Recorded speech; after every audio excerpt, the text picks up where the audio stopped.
Hello guys, अस्सलाम वालेकुम। देखिए, हमारा जो चैप्टर है वो फिजिक्स में है और चैप्टर का नाम है यूनिट्स एंड डायमेंशन। सबसे पहले यूनिट क्या होता है? The choose standard used for measuring a physical quantity is called unit. The chosen standard, जो हम स्टैंडर्ड चूज़ करते हैं किस चीज़ के लिए, किसी भी फिजिकल क्वांटिटी को मेजर्ड करने के लिए, उसको हम यूनिट कहते हैं। यूनिट जो होना चाहिए वो वेल डिफाइंड होना चाहिए, अच्छे से डिफाइंड होना चाहिए कि लोगों को समझ में आए।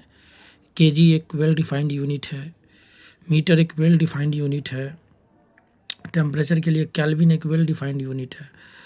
तो ऐसा होना चाहिए। दूसरा है इजी टू रिप्रोड्यूस। हम लोग क्या कर सकते हैं, एकदम इजी, केल्विन से हम क्या कर सकते हैं, सेल्सियस में कन्वर्ट कर सकते हैं, फ़ारेनहाइट में कन्वर्ट कर सकते हैं।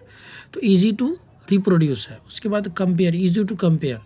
इजी टू कंपेयर का मतलब है कि जैसे हमने बोला 1 kg और ग्राम, एक स्मॉलर यूनिट है ग्राम, तो केजी और ग्राम में क्या यूनिट है, 1 kg इज इक्वल टू जो है 1000 ग्राम होता है। तो हम ईजिली हम उसको क्या कर सकते हैं, कंपेयर कर सकते हैं। उसके बाद हम बात करते हैं कि नेक्स्ट की बात करेंगे हम लोग, तो 1 कुंटल इज इक्वल टू क्या होता है, 100 kg। 100 kg is equal to 1 कुंटल। 100 kg इज इक्वल टू 1 कुंटल। 100 kg इज इक्वल टू 1 कुंटल। 100 kg इज इक्वल टू 1 कुंटल। 1 metric ton is equal to 10⁻³ kg।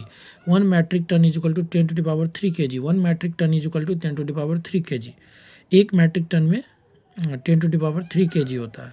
और ये सब मास की यूनिट है। अगर हम बात करें टाइम की यूनिट्स की बात करेंगे या लेंथ की बात करते हैं, तो लेंथ में पहला लाइट ईयर आता है। Distance travelled by sunlight, distance travel by sunlight in a 1 year is called a light year. एक साल में कितना डिस्टेंस ट्रैवल किया सनलाइट ने, उसी को हम क्या कहते हैं, उसको हम light year. 1 light year is equal to 9.46 into 10⁻15 metre. वो 9.46 into 10⁻15 metre. 1 light year is equal to 1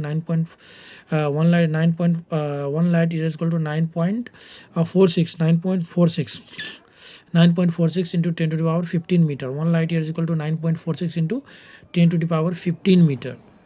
1 light, 1 parsec, एक होता है parsec. 1 parsec is equal to 3.26 light year. 1 parsec और लाइट ईयर, क्योंकि 1 लाइट 9.46 इंटू 10⁻15 मीटर और 1 light year, और light year और पारासेक में क्या डिफरेंस, क्या कॉम्बिनेशन से, क्या उन दोनों का कंपेयर कैसे है, तो 1 parsec is equal to 3.26 light year. 1 parsec is equal to 3.26 light year. 1 parsec is equal to 3.26 light year. 1 parsec is equal to 3.26 light year. 1 parsec is equal to 3.26 light year. उसके बाद हम बात करते हैं 1 nautical mile, जो कि जो seize वगैरह में नाप 1 नॉटिकल माइल या सी माइल कहते हैं। समुंदर में जो नापते हैं ना, वो लेंथ ही एक लेंथ का यूनिट है। वन नॉटिकल माइल या सी माइल 1856 मीटर होगा। 1852, 1852 मीटर भाई, 1852। 1 nautical mile is equal to 1852 metre. 1 nautical mile और sea mile is equal to 1852 metre. 1 nautical mile और sea mile is equal to 1851। 1 nautical mile और sea mile is equal to 1852 metre. One nautical mile और sea mile is equal to 1852 metres. 1 micron is equal to 10⁻⁻6 metre. 1 micron कितना है metre, 1 micro 10⁻6 metre. 1 micron is equal to 10⁻⁻6 metre. 1 micron is equal to 10⁻�6 metre. 1 micron is equal to 10⁻⁻6 metre. 1 micron, 1 angstrom 10⁻10 metre. 1 angstrom is equal to 10⁻10 metre. कुंटल, 1 कुंटल is equal to 10 square kg, 100 kg। 1 metric ton, 1000 kg को 1 metric ton कहते हैं। 1000 kg को हम क्या बोलेंगे, 1 metric ton. 1000 kg, 1000 kg को हम क्या बोलेंगे, 1 metric ton. 1000 kg is equal to 1 metric ton. 1000 metre is equal to 1 metric ton. 1 metric ton बोलेंगे उसको।